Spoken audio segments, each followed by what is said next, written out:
All right, what's going on, y'all? I'm back. It's been a minute, but it's going to be worth the wait. I got Brandon Dumbuya here with me today. Yes, sir. And the reason I wanted him on the show particularly was because you pretty much personify black excellence. Wouldn't you say that, bro? Yeah. A little bit? Yeah, I have to agree with that. a little bit. And you know that's what the show is all about. Anyway, I am just bound and determined to change the landscape, if you will, change the narrative. It's been a lot of crazy stuff in the news lately, and unfortunately, you know, if it's negative, you know, we'll be right there front and center. So this is just my way of countering that, and having good people on like yourself, I think is just an excellent way of again countering or changing the narrative. So we're gonna get started. Having said all that, I know people who normally watch, already sort of know my vibe, but I just wanted to preface it, having my man Brandon on today. So here it goes. So let's just start from the top, man. First of all, we hit it off because we had a lot of our background was similar in the fact that you're from Decatur. Yes, sir. You born and raised in Decatur, or what's up? I was born in Atlanta, grew up in Decatur. Okay. Yeah, spent all my time went to school. Went to Southwest DeKalb High School. Okay, down the street from me, right? Yes, okay. sir. Yes, sir. Yeah, so, when I found that out, we started talking a little further, and that's when I found out about all the other things he's got to offer, and we'll be sure to dig into that, going forward. But, first things first, man, just give me a little background on yourself in terms of your upbringing and things of that nature. He's a Georgia Tech grad, engineering, is that correct? Yes, sir. Mechanical engineering. And I'm always intrigued to know, like, what your mama do? What did your daddy say something? What's the case? Because that's a great thing, and there's not a lot of people that can say that they took that path, but you obviously did, and you were successful at it. So we can start there, man. I just want to know I want to know the blueprint, man, for the other people out there as well. Yeah, so that is a good question. Like, how does that happen? Because like Georgia Tech is a school that's like less than 6% usually, right? Black. Right. Yeah. Exactly. But yeah, so really, I was born in Atlanta, grew up we lived in Stone Mountain, but it's pretty much Decatur. It was a single parent household. So I grew up with my mom, my brother. My dad really wasn't too much involved in my life. He actually lived overseas up until he passed away a couple years ago. Sorry to hear that. Shout out to moms too. I didn't know that.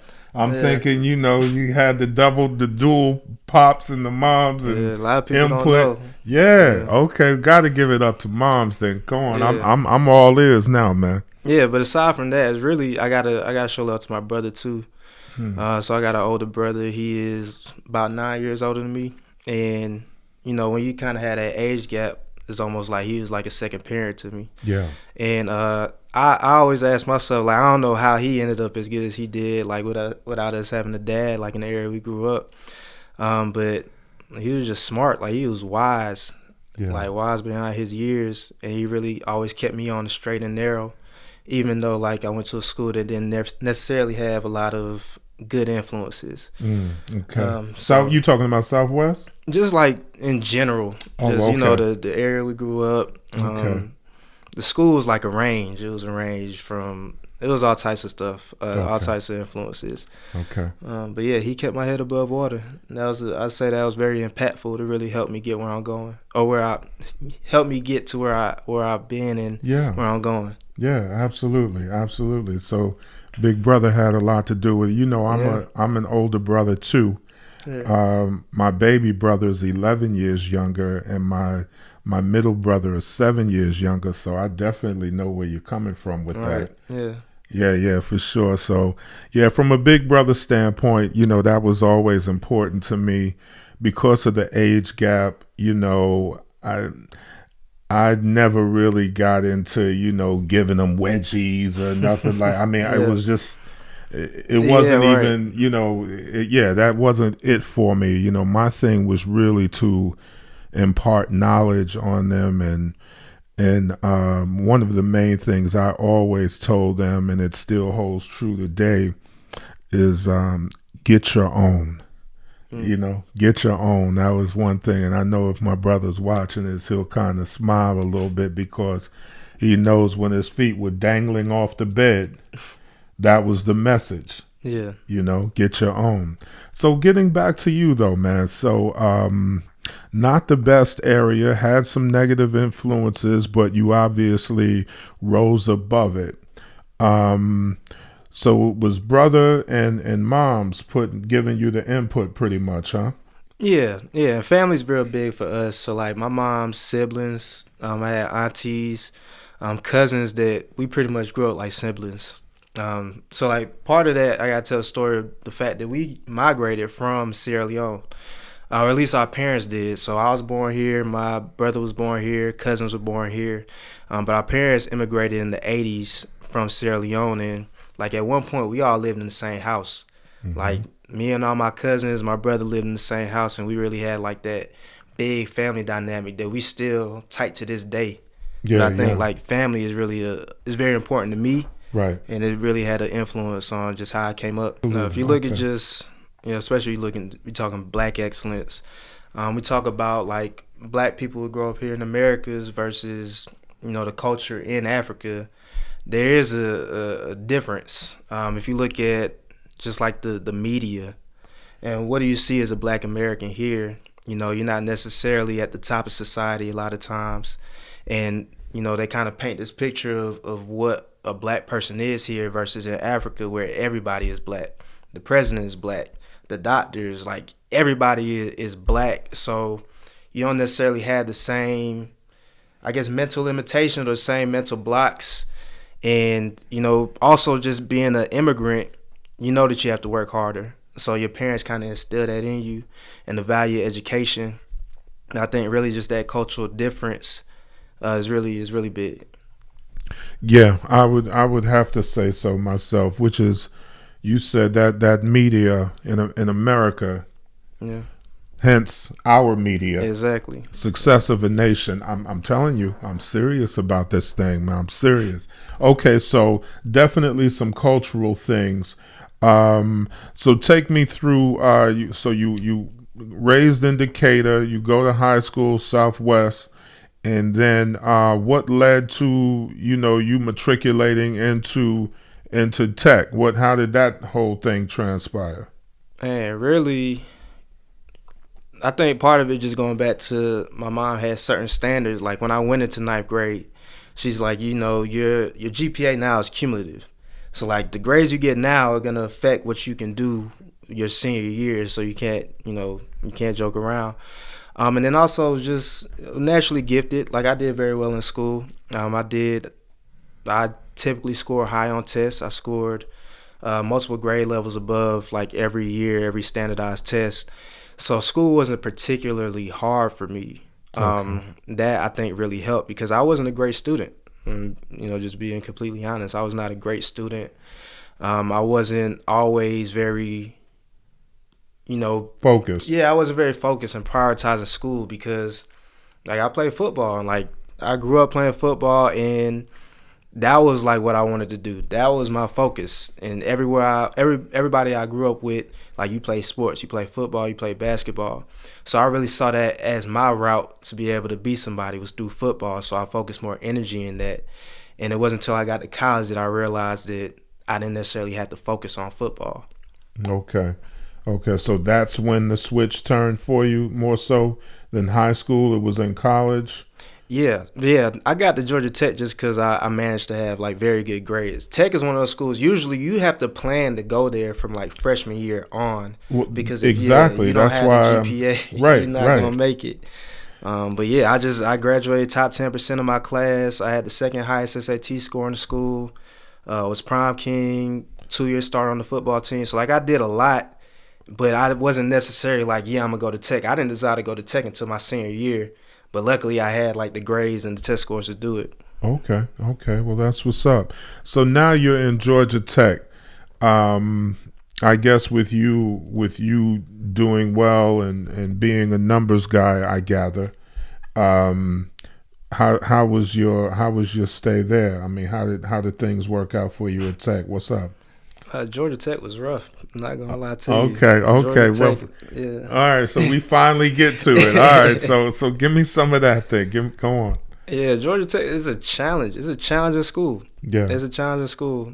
And I don't know if it is. I wouldn't say it's impossible. Like you can do well at Georgia Tech, but if you're coming from like a high school environment where you're not, every class is AP or IB, Yeah. and you're doing like just taking the hardest and really challenging yourself, Georgia Tech can be a shock just because you go from, you know, pretty much like kindergarten to like you taking senior level calculus. Like it's that much of a jump if you're not really prepared from your high school experience. No, I get it. Yeah. So that was one thing, just having to finally, for the first time, like really having to study and focus on school and doing well in school. That was a shock. And then just a culture shock. Like the South was the Cavs, like 98%, like 97% black, like all black, to where now I'm a minority. I'm in the engineering class with 70 people, and there's only 3 other people that look like me. So having to adjust to that, but at the same time, there's more money in the community. I'm seeing black people who are doing all types of things, that they're coding apps, they're starting companies, starting nonprofits, doing all of these things outside of sports. So it was like very eye-opening to me, to make me realize that I didn't need to play a sport to be Yeah. able to get where I wanted to go. Football was a means to an end. And I cared more about the ends than I cared about the means. So that really ended up leading me to not play football after my freshman year, because I saw other options for me. Oh, that's big, man. You touched on a couple of things that I wanted to sort of nail, go a little deeper into. Number one, I can't continue to talk about Southwest and you playing football without giving a shout out to Coach Godfrey. I knew that was coming. You already knew. Coach Buck. You already knew. Yeah, he started at Towers back in the day, my day, you know what I mean? And was just one of those influential coaches, just really teachers, period, human beings. He just kept it real with you. We'd talk about all kinds of stuff, outside of class. He just come to me and, just have those types of conversations. So I couldn't help but think about that as you were talking. And I said, well, enough is enough. Let me just, give it to him. So, giving you your flowers now, Coach Godfrey. And secondly, you made another point that I think is very, very interesting and important, and I want to let other parents know, or whomever. You said you didn't take AP courses, and I took a couple, but like it wasn't my entire. But that wasn't career. your thing, yeah. And see, the reason I wanted to hone in on that as well is because a lot of times we're just told to go the general path. Just take general course, just go on. General.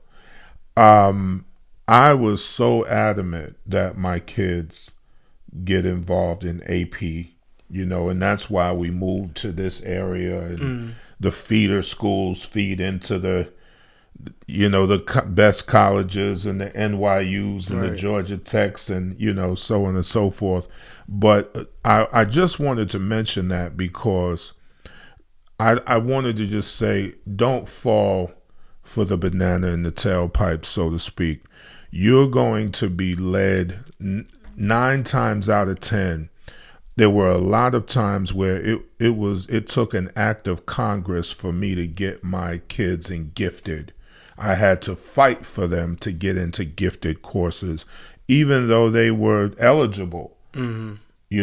I don't know if you experienced, you probably didn't because you were in a more nurturing environment. That's the whole thing with HBCUs and just black schools in general. The teachers, are like you, so Right. therefore they want to see you succeed. It doesn't always work like that when you're in PWIs. Mm-hmm. So I wanted to make mention of that because when you get to a school like Georgia Tech,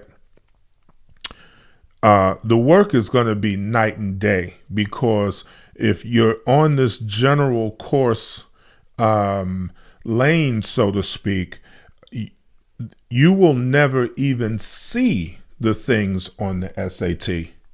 A lot of the times, the SAT stuff, it can get pretty high level. And if you take just general courses, a lot of that will be unfamiliar to you. And the same thing holds true for colleges, particularly of that level. So I wanted to make mention of that as well, just off the rip. I know that may not have been that much of an issue for you because you said it sort of came naturally. And also, too, I could see why you said, I didn't really do well in school, surprisingly enough. Now, I wasn't surprised by that, because a lot of times when you have it and it comes easy to you, you're like, I'll get it, that sort of thing. And I've known a lot of students that were like that. So, yeah, but just getting back to tech. So you got there and you recognized that it was going to take a little something for you to, make this thing happen. Right. But you obviously did that. And then you graduated with an engineering degree. And did you start off in engineering right out of school? Yeah. How did that work? Yes. Excuse me. So my first job, I worked as a design engineer for a small company. Did that for about a year. It was really like 8 months, and then they let go of the entire engineering staff. It's crazy. Labor Day weekend, they just let go of everybody. So, but at that time, earlier that year, I really started getting back into real estate. So I was interested in real estate when I was in high school, but I didn't really know how to go about getting into it. So it wasn't until I graduated and started working full time where I started learning. I got into bigger pockets, reading books, listening to podcasts, and really just started immersing myself in real estate. And then once they actually let everybody go, I was like, all right, let me just do real estate. And was doing that. And I was still looking for other jobs at the time, but I was really spending a lot of time and energy in real estate. And at the time, I was doing wholesaling. I did a few things. I was a project manager for a couple guys that were house flipping, so I understood renovations and wholesaling. I was doing marketing. I joined AREA, started networking and really getting involved in the space up until I got into my new role as an engineer. Okay, and you said AREA, like the Asian community, real estate agents. No, the Real Estate Investors Association. It was RIA. Yeah, South Atlanta RIA. Yeah. Okay, because I attend a lot of the Asian functions, and it's called AREA. So it's got the Asian component to it. So that's why I was just asking. But okay, so you started. So the job lasted a little less than a year, and you just started into real estate right away then. Mm-hmm. Okay. Well, so it didn't stick. That's when I first got into real estate, and I was doing wholesaling, which I didn't really like. I didn't want to do it. But when I first got into real estate, a lot of people said, just get into wholesaling. That's how you get started with no money, and just kind of say that pipe dream. Wholesaling is tough. It's a tough business. It's high volume. Yeah. It takes a lot. So not to say that it's not worth it. It's not something you should do, but don't let people say you that dream of, just get a property in the contract and then you sign the contract, make it seem really easy. Yeah. Yeah, it takes some work. Yeah, well, let's hone in on that a little bit. So, wholesaling, for the people who don't necessarily know what that means, wholesaling is basically when you act as a middleman and you find a property. Is usually somebody going into foreclosure or something like that. You come in, and there's 1,000 ways to do it, but the way that I did it mostly was coming in and offering them money, just because they're trying to save themselves. They're trying to find a new place to live and all of that. They often have let their credit go, so they can't necessarily refinance. So then someone like myself or like Brandon would come in and offer them a settlement. They would deed the home to me, quit claim the deed to me, and then they'd be on their way with 10, 15,000, whatever the number was that we negotiate, and now they're going to do their own thing and move into their next situation. And now I've got a home that's got equity, and now I've got to catch it up, but I just paid essentially $10,000 for a home with equity. It may have 150, 200,000. So that's one of the keys of wholesaling that I was involved in. I know there's subject to and wraps and things of that nature as well. Why don't you speak to your involvement? Yeah, so I was doing a few different things. I did driving for dollars. I did direct mail. And driving for dollars, where you actually drive through neighborhoods looking for distressed properties, and then getting the addresses, and then you can skip trace to find the owner of the address, try and give them a call, and just see if they're interested in selling. So I did a lot of cold calling as well, and I did that for a few months. I had some mentors who, funny enough, they weren't very good mentors, and that's one thing I'll say, like, lessons that I learned over the years. Even when you're new and you don't know a whole lot, still be discerning on who you work with and who you give your time to, because not everybody's going to help you get to where you're trying to go. So I had to learn that lesson. I was working with two guys that they seen the experience, did like 11 wholesale deals that year, and was just working with them, and then they ended up disbanding as a company.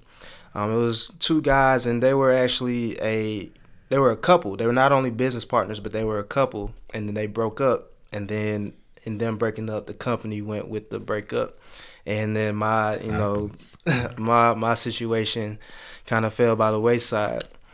But yeah, no, that's what I did, and didn't really enjoy it. The reason I wanted to get in real estate was because I wanted to do commercial. I wanted to do large scale development, but I thought you had to already be rich or well off in order to be able to do it.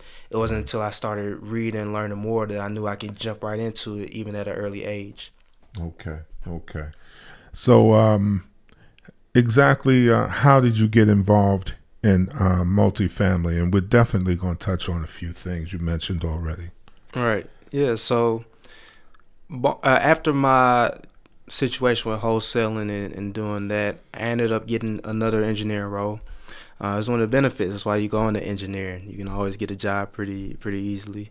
I started working for Coca-Cola, doing research and development. So right across the street from Georgia Tech, I was working at the Coke headquarters, and did that for about 3 years. In that time, I bought my first property, and it was a duplex. Well, technically, it's a single-family house with a guest house, a detached guest house, which worked in my favor for financing purposes. Mm-hmm. But did a heavy value-add renovation on it. I used a home-style renovation loan to fix it up, put about $70K in it, just had that completely financed and rolled into the mortgage, and was able to fix it up. We got it off property. So my agent, one of the reasons I hired him as an agent was not only because he could find me a good deal, but because he was my age, but he was already in multifamily. He was already getting into that space. So I figured that if I could hire him, then I'd be able to pick his brain and learn a little more about how he made that transition, and that's exactly what happened. Okay. So we did that project in 2020. Did a nice renovation on it. Rented out the front unit on an affordable housing platform called Pad Split. Rented out each of the rooms individually, and then in the back, I just started living in the back, and then started renting the upstairs on Airbnb. Let's back up for a minute because here you are. You working at Coke, so I guess you're doing all right for yourself. But at the same time, you just took down your first deal. I didn't want to just gloss over that. Did you do a conventional loan? Did you do hard money? And then I think I heard you mentioned a particular program that you got involved in at the time. Let's speak on that for me. Yeah, so the home style loan is similar to a FHA 203K. So a lot of people who want a house hack, they know what FHA 203K is, a loan that allows you to wrap the renovation into the loan, and also you only have to put 3.5% down. The caveat to that is that you have to Live there. Yeah, you have to live there for a year, and also because the FHA program is also meant for people with lower credit scores. So if you have a higher credit score, you're going to be charged a higher mortgage interest, and it's essentially subsidizing other people with a lower credit score. So my lender recommended the home style loan for a few reasons. For one, I can still put a low down payment. Instead of 3.5%, though, it's 5% down. Mm-hmm. But one of the benefits is that my mortgage insurance is a little lower than if I would have went with FHA, and there's no requirement for me to actually live at the property. Mm-hmm. So I was able to use that program to put the entirety of the renovation costs into the mortgage, along with the actual purchase price of the home. Okay. So yeah, that I just needed you to speak on that because a 203K will allow you to do that, and also obviously a lot of people have to go hard money, and in order to have the rehab budget as well. So that's why I wanted to distinguish exactly how you pulled that off. So that was great, man. So now you got your first house. You making money, sounds like hand over for Airbnb here, got splitting the rooms up.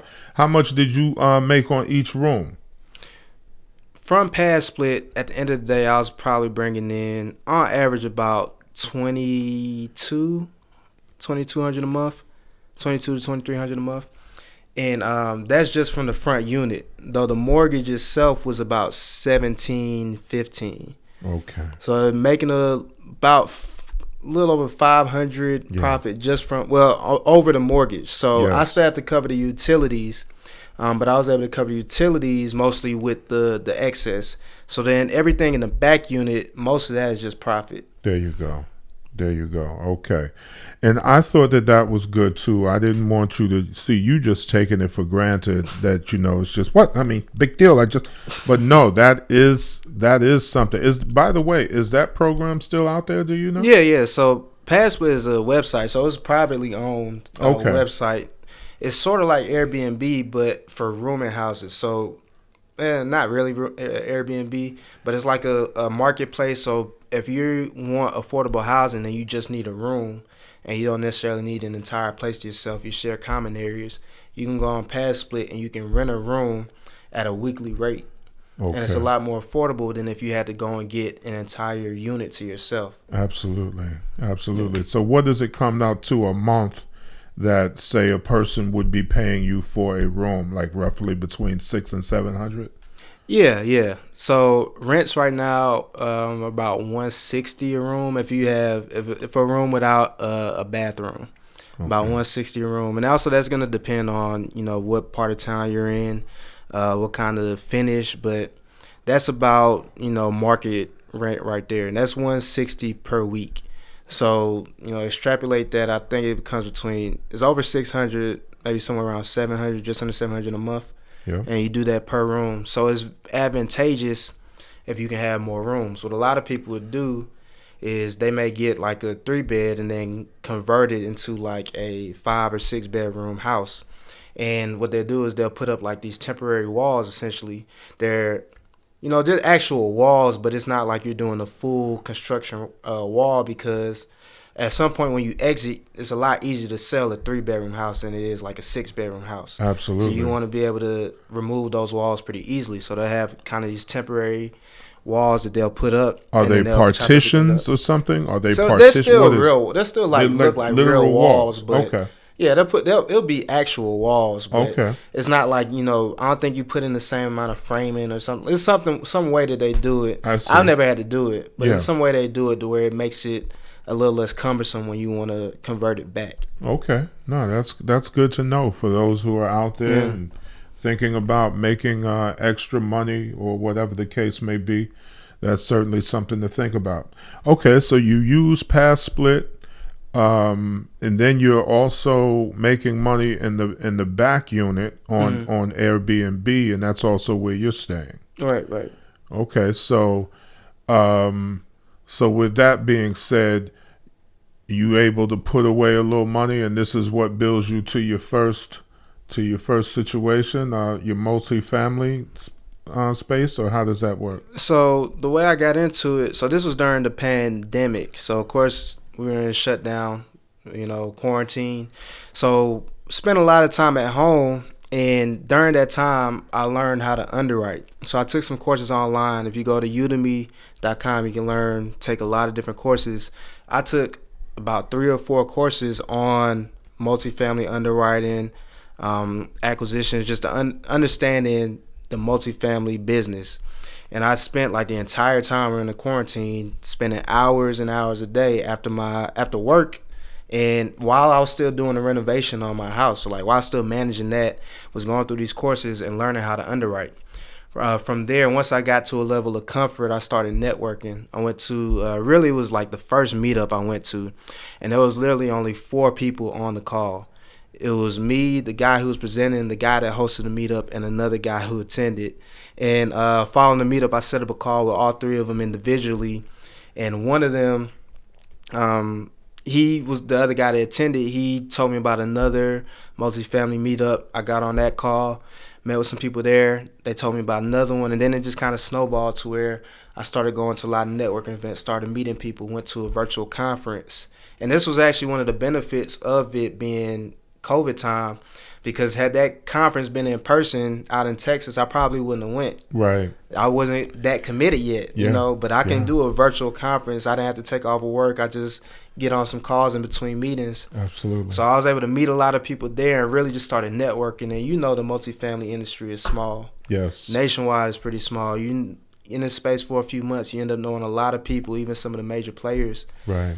So at that time, I got connected with, I don't know if you know Julianne Peterson. She was at the conference where we The met. one that really, okay, yeah, I Yeah. think I do know who you're talking about. Yeah. She's a lender with Old Capital. And she connected me with these 2 other investors who they were looking at deals, but they didn't have anybody to underwrite. Okay. So I got connected with them. We did like a quick interview. I was, straight up with them, like, I'm relatively new to this, but I told them what I could bring to the table, that I had corporate experience, that I was an engineer, and I had the background for numbers and all of that. So I started working with them, and it was a good, like, 18 long months, 20 months, actually, Wow. of looking at deals before we actually closed on one. But it was a large deal for the first one. It was 102 units, $16.5 million up in Virginia Beach. And I was able to close and get a general partner piece of equity by doing that. And I didn't have to put any capital up into the deal. Beautiful. Now, let's really examine that, because that was worth the whole darn podcast. So, first of all, he didn't have to put any money up. Secondly, he brought his skill set to the table, which in this particular case was underwriting.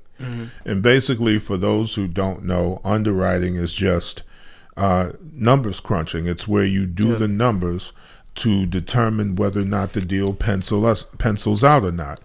If the deal pencils out, then you go forward, and more than likely you either write a check or you raise the capital.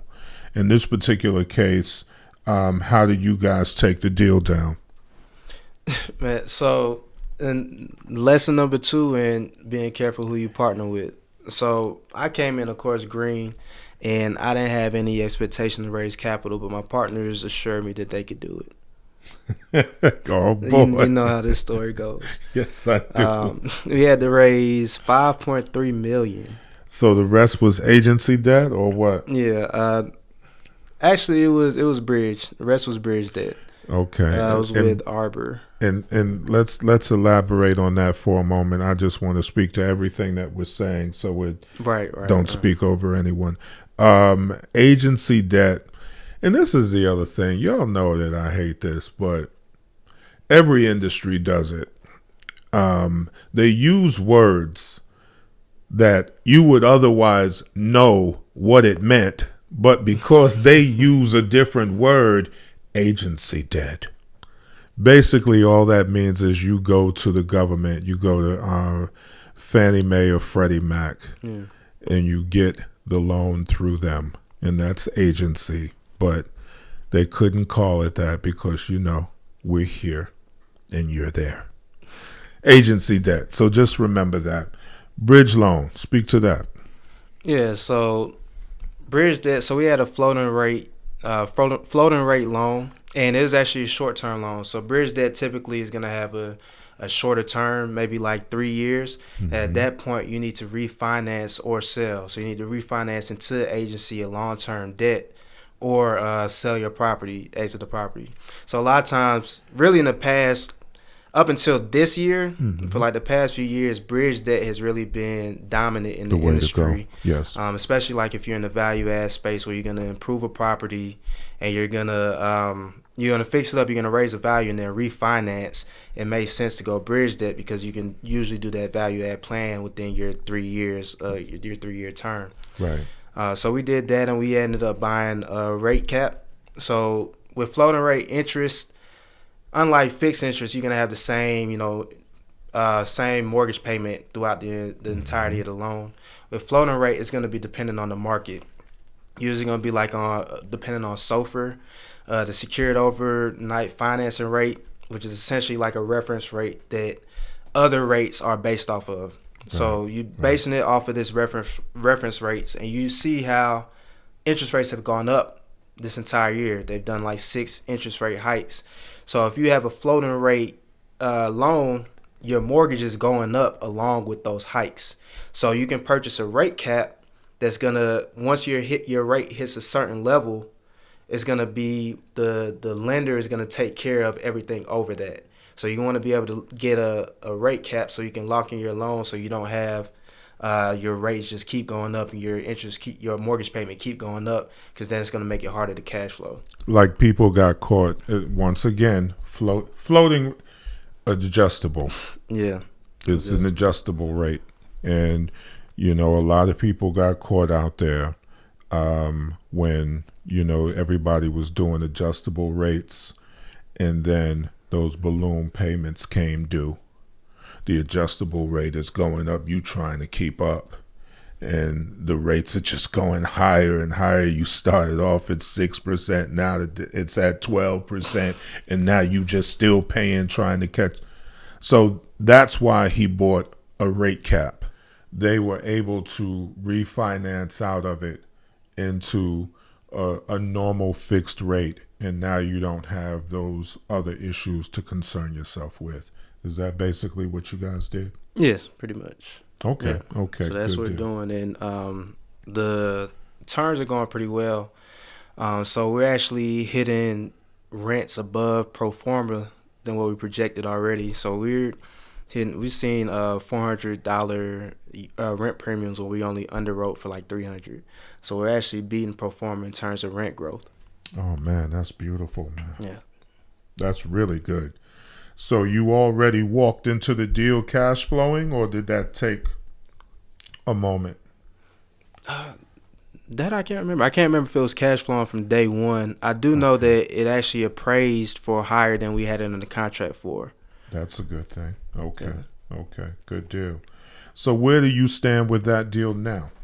So that one, I was really just focused on the acquisition side. So really the underwriting and the partner that we brought in to finish out the raise, the 5.3 million, which he was able to raise in like a month. Really? It was quick, yeah, just Wow. like that. So you kind of glossed over the story with your boys saying we got it, Oh yeah, and then not having it. How not having did it. I speak to think that? I think of the 5 or so million that we needed, um, we had maybe like 800 grand before we called in another partner. Okay. Yeah, so we had multiple extensions. Yeah. It's one of those.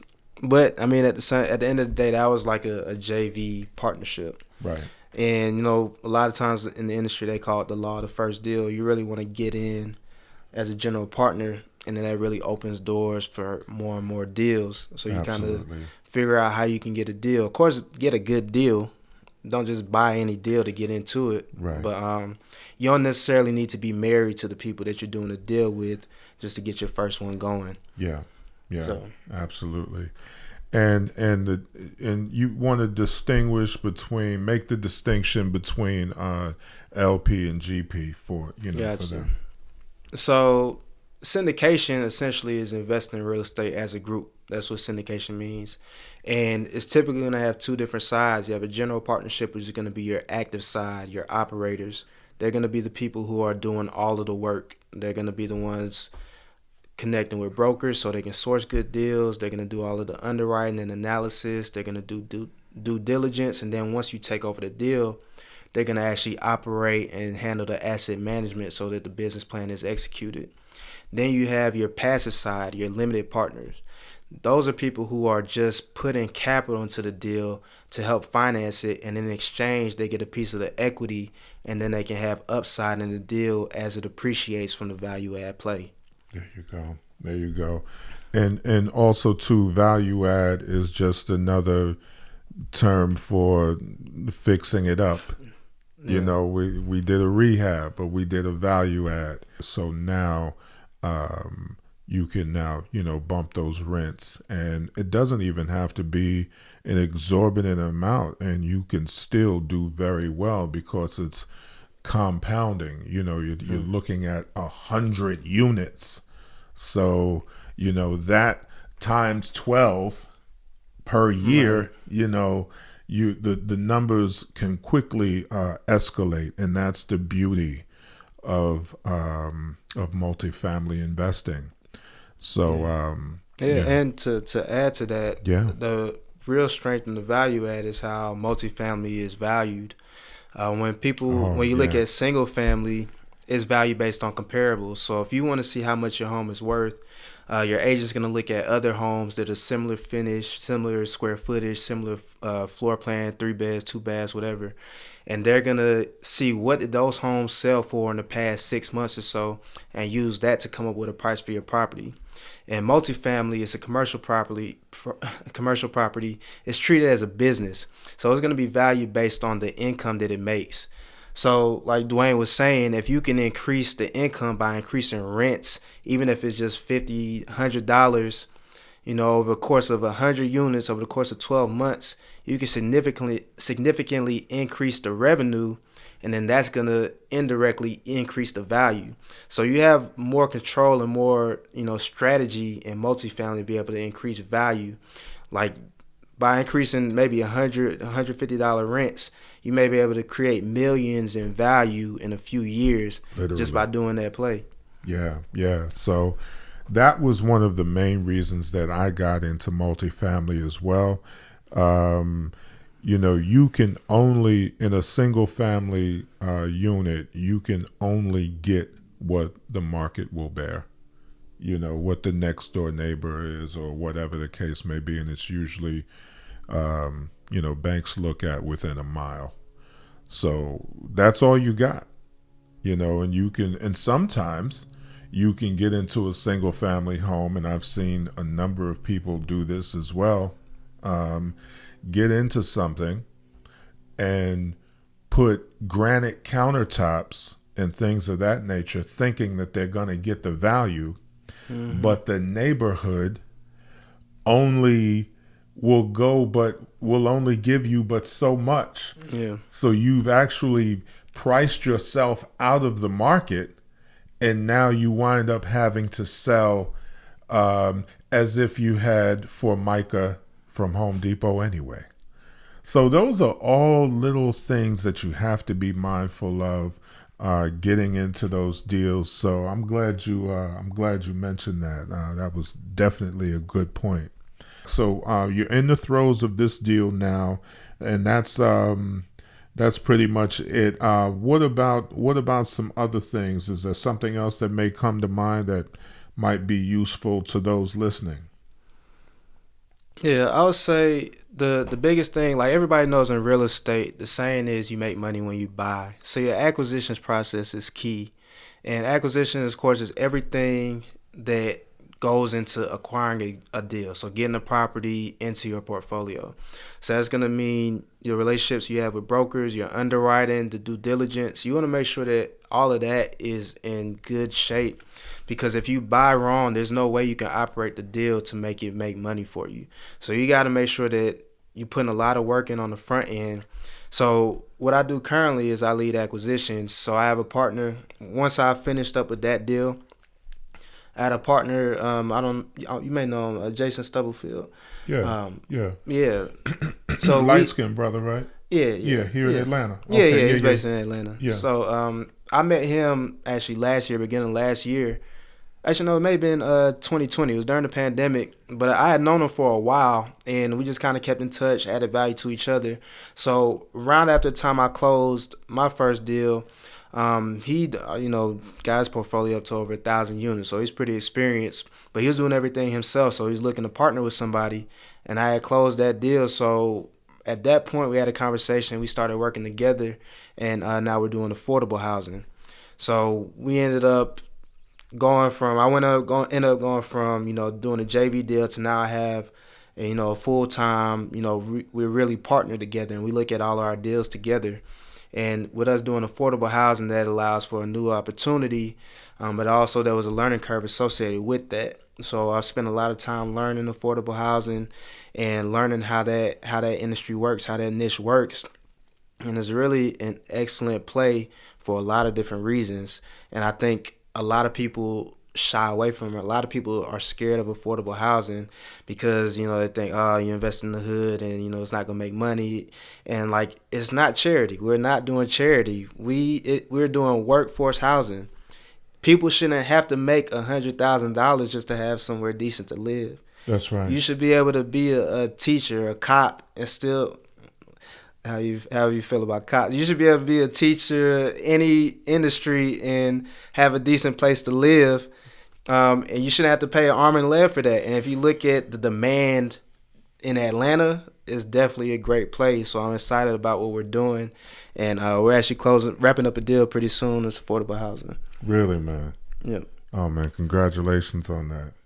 I know you had spoken to that a little bit when we were talking initially, but I didn't know that it was there already, though. Yeah.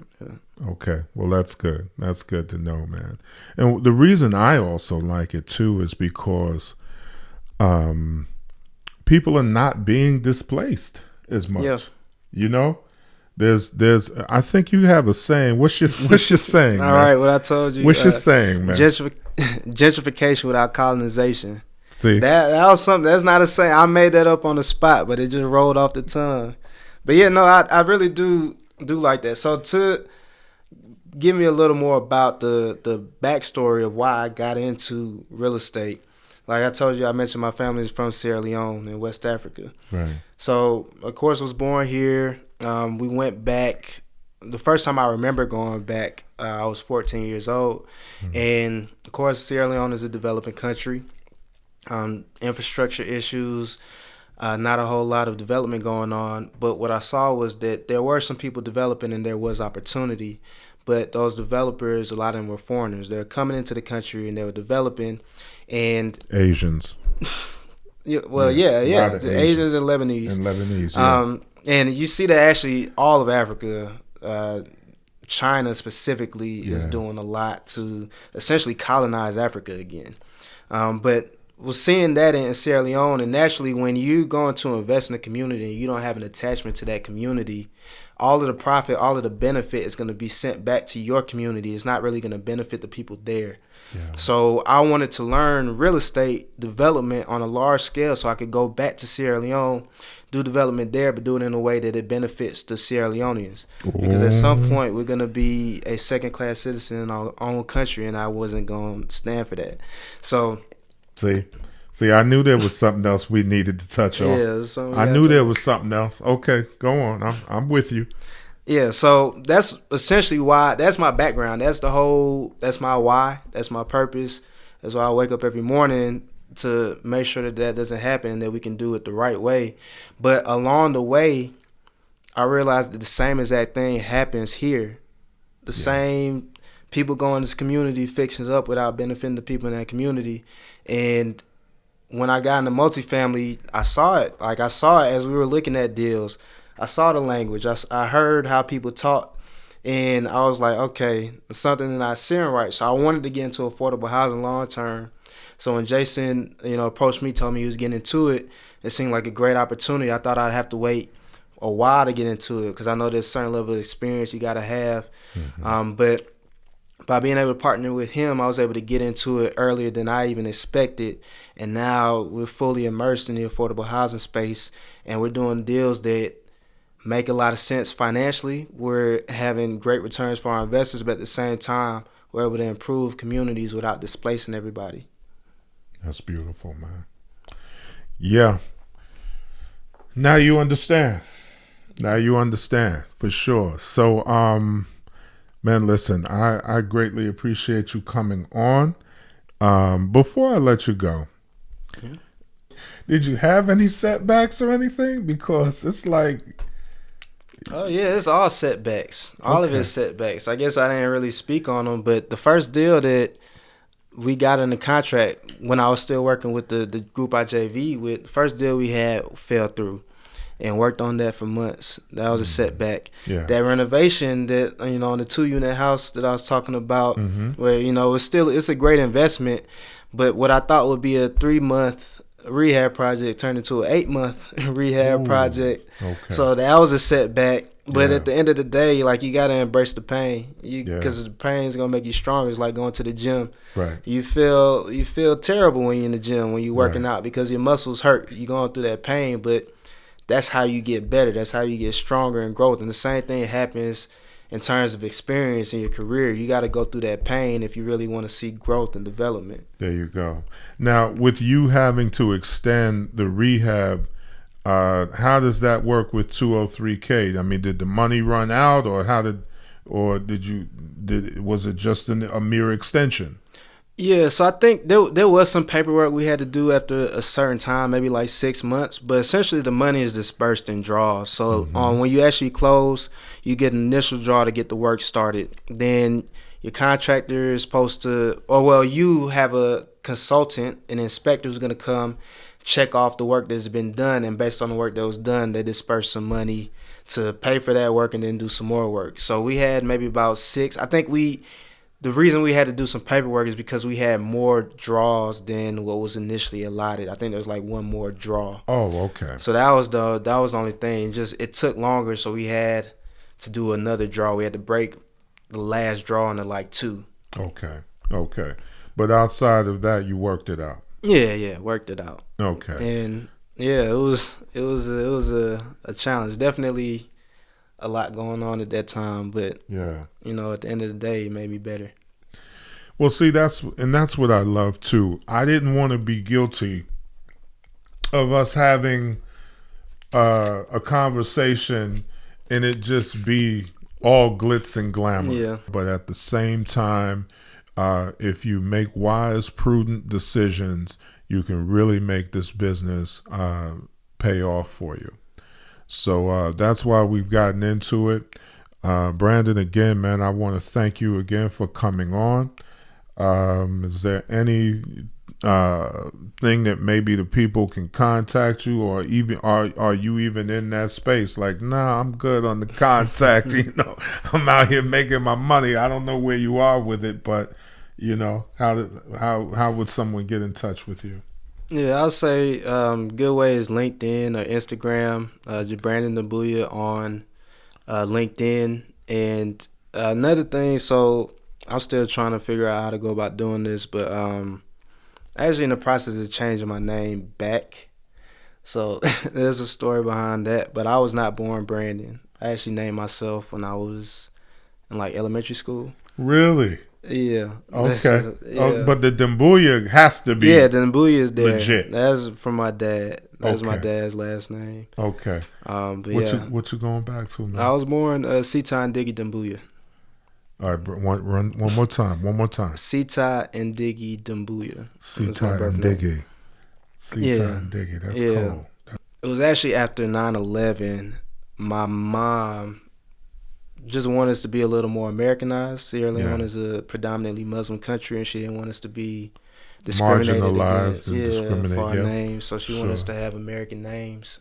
So But now that you're making that paper on your own, damn all that, huh? Is that basically where you at with it? well, Because in this business, it's so tight knit. mm, What are your thoughts on that? Do you think, you going to Roger and he see the and dig it? What was it again? One more time. Sita Dumbuya. See, Sita, yeah. Sita. No, you said it differently. I added the middle name in there, Sita and Diggy Dumbuya. So Sita and Diggy. Okay, yeah, yeah. I love that, man. But when they Sita, oh boy. Yeah. I mean, what are your thoughts on that? Or do Well, I you mean, just now it's just the sheer number of Nigerians in everywhere. I think okay? people are now used to like the names being Yes. different. Yeah. So that's one. But even aside from that, it's something I always thought about. Yeah. Really, in the past few years, start thinking about it, and it was a shift. I think part of it is growing in confidence, and then the way African culture is perceived in America has shifted dramatically from when I was a kid. I used to get made fun of for being African and having an African last name. Mm-hmm. A predominantly black school was being made fun of for my last name was Dumbuya. Yeah. And because I have a distinct African face and high cheekbones, I got made fun of a lot. And growing up without having a lot of confidence, it made me somewhat reject my actual heritage in a way. At least I wanted to assimilate more, so I wanted a more You wanted to Americanized belong. name. You wanted, I wanted like that more. kids, like Then kids as I do. grew up, I stopped caring. I got more confidence. I stopped caring about. Well, I didn't say I stopped caring. I cared less. Yeah. And then also the whole, now it's Wakanda forever. Back then it was African booty scratchers. So just the dichotomy of Yes. then and now. Everybody Yes. wants to embrace African culture and everything, which that's good. That's a good thing. That's what it should be. Right. But They're a little late to the party, but Yeah. I guess better late than never. right. But it is, it's something that we need to do. We need to be able to bridge that gap between the motherland and the diaspora, because I think that's a huge part of just as a people, what it's going to take for us to really move forward is unity. That's the one thing we never had. That's how they were able to go and colonize Africa, is because it was disjointed. It was very tribalistic. Had there been more unity, then none of that would ever happen. So that's what we really need to get back to. And once we really unified worldwide, that changes everything for how we're treated worldwide. They can only treat us a certain way because Africa isn't strong. If Africa becomes strong, then Black Lives Matter all over the globe. But we got to really unify to be able to do that. We got to be able to invest. We got to work together and really build up our own countries. And then we have a power that's going to back us wherever we are. There you go. Man, I say go with Sita and Diggy, man. I'm feeling the name. I'm feeling it. But I have such an affinity for Africa anyway, man. I really do. But no, okay, I get that.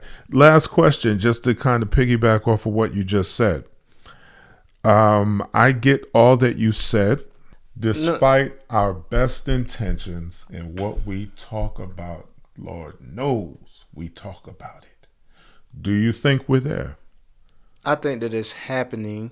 Okay. I think it's a process more than a actual location. It's a journey more than a destination.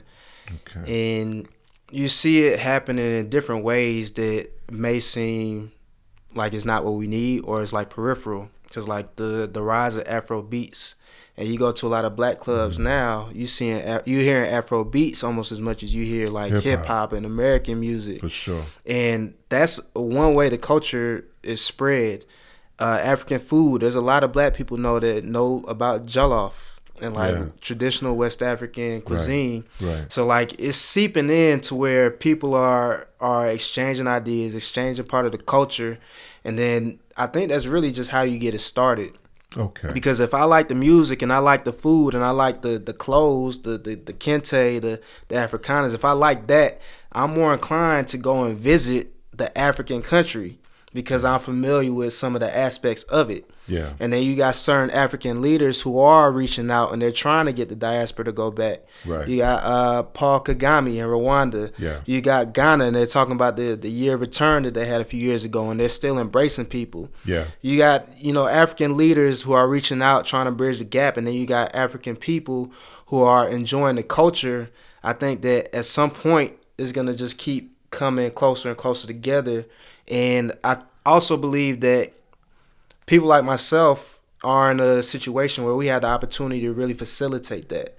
Yeah. Because I know there's a lot of black Americans, a lot of people I know here that would love to go back, that would love to make a trip to Africa, but they don't have a connection. They don't have the same bonds and ties that I do. Yeah. So it's my job, my responsibility to be able to facilitate that. Mm-hmm. So I'm looking at like when we're taking a trip next month, but at the same time, there's a guy named Waleed Shamsuddin. He went to South DeKalb. He grew up here, black American. His dad started Supreme Fish Burger, Supreme Fish Delight, or Supreme Burger and all that. Supreme Fish. Yeah, Supreme Fish. Yeah. But he actually traced his ancestry back to Sierra Leone.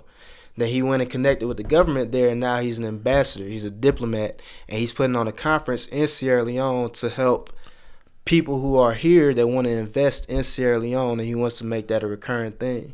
So that's beautiful. Business opportunity, and he's facilitating that. But it's taking people like that. We're doing it one by one. Yeah. But over time, as people get more connected, I think we will really have an opportunity. Man, that's great, man. I didn't know that. I mean, Yasin's or Fish Supreme been around for forever. So, okay. So he's doing that then, huh? Mm-hmm. That's big. That's big. Well, listen, Brandon, again, man, thank you so much for coming through. I really enjoyed a lot of the insight that you were able to give. I think we, did what I'm bound and determined to do, and that's demystify the process. I'm going to just continue to pound the table. We're going to demystify the process. We're going to make it less of a hurdle. You see, he did that deal with no money, but he had to bring his skill sets, which in his case was underwriting and things of that nature. So it can be done. It can be done. So I say, if we can do it, you can do it. So, there you have it. So thanks again. I'm Dwayne Dixon. This is Brandon with Success of a Nation. And you take care.